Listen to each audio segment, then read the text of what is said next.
Après 2 défaites consécutives dans les 6 nations, les Anglais du très critiqué Martin Johnson vont accueillir la France le couteau entre les dents dimanche à Twickenham, ou comment survivre en milieu hostile. On voit bien qu'ils sont avec le changement d'entraîneur, qui repartent pas à zéro, mais qu'ils ont fait un peu machine arrière par rapport à certaines choses.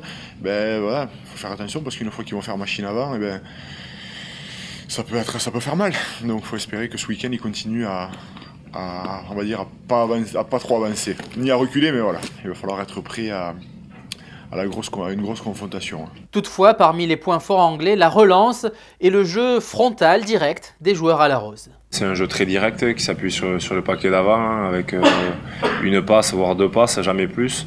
Ils viennent attaquer la ligne d'avantage, ils font reculer la défense jusqu'à que ça cède. Donc ça va être là qu'il va falloir être costaud, qu'il va falloir prendre la ligne d'avantage, pas reculer sur chaque contact, parce que sinon tout va devenir beaucoup plus compliqué, mais comme toujours en rugby. Une rose fanée, un coq qui commence à se trouver, tout cela donne un crunch peut-être moins croustillant, surtout pour la nouvelle génération. Avant, c'était le seul match, on va dire, important du tournoi et le niveau s'est un peu jaugé et on a l'équipe d'Irlande, du Pays de Galles qui fait niveau égal avec la France et l'Angleterre, donc c'est sûr que ça reste pas le match du tournoi et il y a plusieurs confrontations dans ce tournoi destination. Angleterre-France, dimanche 16h en live sur sports.fr.